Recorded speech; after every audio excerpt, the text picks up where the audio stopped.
Boruto 2 Blue Vortex is finally here.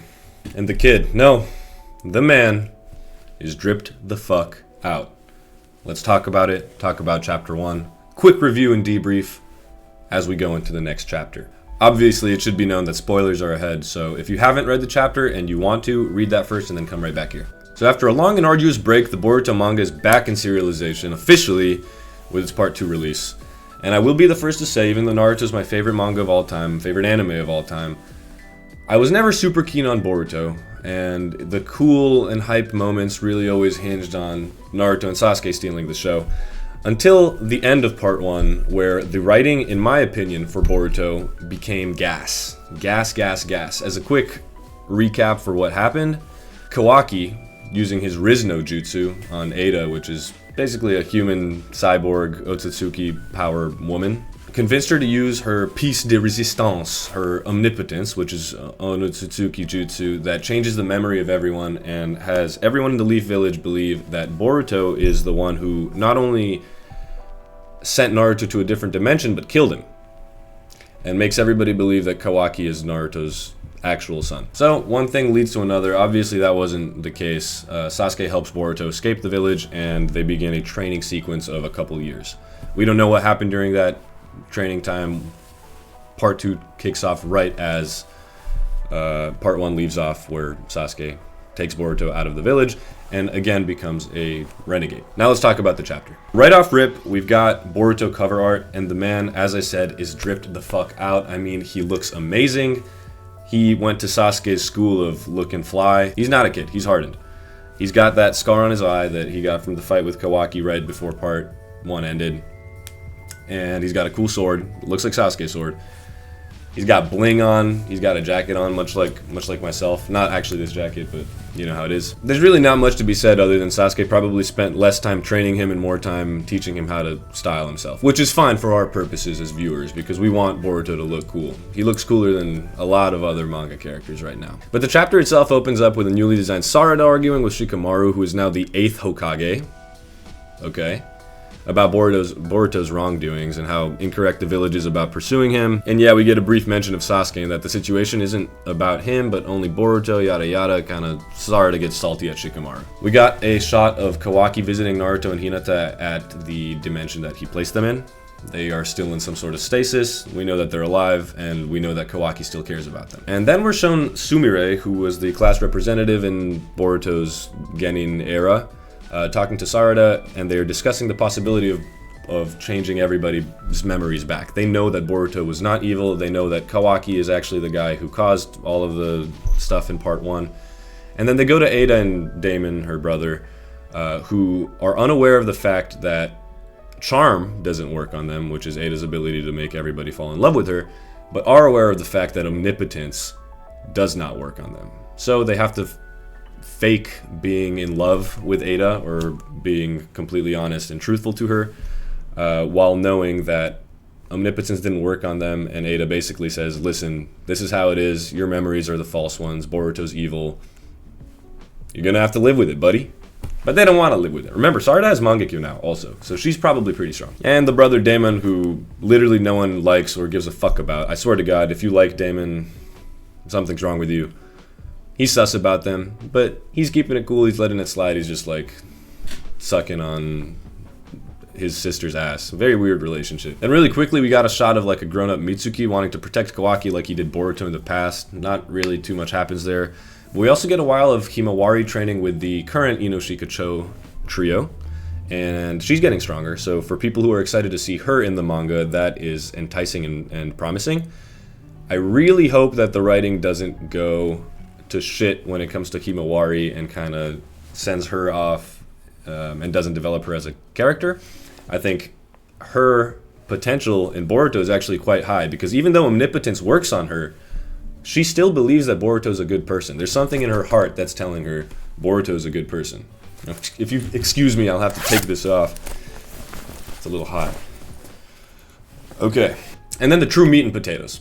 So the village has been using Kawaki to clear Code's claw marks, and if you'll remember, Code was Jigen's follower who wants to now become an Otsutsuki god, feed Boruto to the Ten Tails if possible, and has a a grudge against Boruto because all he does is take L's. So we learned that he's been around the village for the past couple of years, but hasn't really been attacking it. He's just been putting all of his marks around. But he's also said to have a shitload of soldiers at his disposal. So as Kawaki's clearing the claw marks in like a different part of the village, some random guy didn't notice that he had a claw mark on his back. And at that moment, one of Code's monster soldiers pops out and starts wreaking havoc on the village, on the civilians. Shikamaru calls for like an evacuation, and we notice that these claw marks have the unique ability because the soldiers have these claw marks on them, so they have the unique ability of pushing out other soldiers wherever they respond. Basically, they're used as like a teleportation base. So yeah, their primary ability is to teleport one another. And Sarada comes and saves some of the civilians. We see that she's pretty strong. It looks like she has a little bit of Sakura fighting style. As we know from part 1, she has like a kick that's strong. Does not use Sharingan, does not use any jutsu. She's not kind of important in this chapter. So she takes one of them out, but is surrounded really quickly by a bunch of these monsters that teleport to her location using the claw marks. And then she's surrounded by Code, who appears in front of her. Code basically tells her his plan, which was, listen, I've been trying to find Boruto for the past couple of years. We've had some skirmishes, is what we assume. But the easiest way for Boruto to come is to attack the village and attack people he cares about. So I'm going to attack Sarada and hope that Boruto appears. And as Code is explaining himself, Boruto does appear.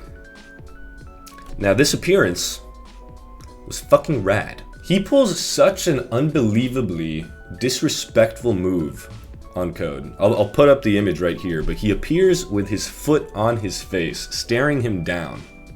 Code looking up at him. And basically what he tells Code is, you get no bitches. Literally. I mean, Boruto is so cold in this scene. I'm telling you, Sasuke definitely instructed him to how to enter a scene like a cool guy. You know, it reminded me a little bit of the 5 Kage Summit intro, where as soon as Sasuke appears, as soon as Boruto appears now, there's a presence around him. People know, like, oh shit, stuff is going down. And remember, everyone thinks Boruto's a villain, except for Sarada. And then on the other hand, we've got Code, who is currently being stepped on. And since removing his limiters has actually just taken an unlimited amount of L's. I don't know what the fuck the limiters were for, but the man is a walking L factory. The dude just keeps losing to Boruto. It's actually kind of funny at this point. Like, I don't even... Dude, I wouldn't be fucking surprised if, like, Boruto was wiping a shit stain off of his shoe onto Code, and we're gonna see that next chapter. Either way, Boruto pulls up, Kawaki hears about it, and immediately rushes over to the scene, and now we've got kind of a standoff between the three of them. And that's where the chapter ends. So the chapter was really just introduction, basically telling us, listen, Boruto's back and he's dripped the fuck out. Code is still around, Kawaki's still the same guy. Let's see where the manga goes from here. But I really did enjoy this chapter, and I'm glad that the manga is back. And like I said before, I'm really excited for the writing in it, because Boruto writing really got gassed near the end of part 1, and I hope that they carry that momentum into 2 Blue Vortex. A whole lot of shit is about to happen, and I really just can't wait to see the rest of the cast, especially Sasuke. I want to see what Sasuke's up to. Obviously Naruto at some point, hopefully. Maybe even Kurama. And I just want to see how much stronger Boruto and Kawaki got since the time skip. I want to see what their powers are. I'm interested in seeing what the major conflict is going to be, considering we already see Boruto versus Code versus Kawaki in Chapter 1. Is there going to be anything besides those clashes? What's Amado's role in the future? Is Orochimaru coming back, or a character like that? Also, we have the Jiraiya clone, Kashin Koji, who has still not been resolved. Well, there's a lot in 2 Blue Vortex that needs to be discussed. So that was this chapter. Let me know what you guys thought in the comments below. If you're excited for anything about Boruto, if you think it's going to be worse than Boruto Part 1 or better than Shippuden. I kind of doubt that, but it's a possibility. If you have any theories about what the series is going to go through, what characters are going to go through, also leave them in the comments below. And if you liked the video, remember to leave a thumbs up and subscribe to the channel if you want to see more content like this. We'll be doing this kind of series monthly now, since Boruto's chapters come out once every month, but I'll also be reviewing some other anime and manga that I'm interested in, maybe even some video games. So if you like this kind of content where we just have a discussion, you guys tell me what you like, stay tuned for more. So I'll catch you guys next time. Just remember, do not be like Code. The man is a walking L.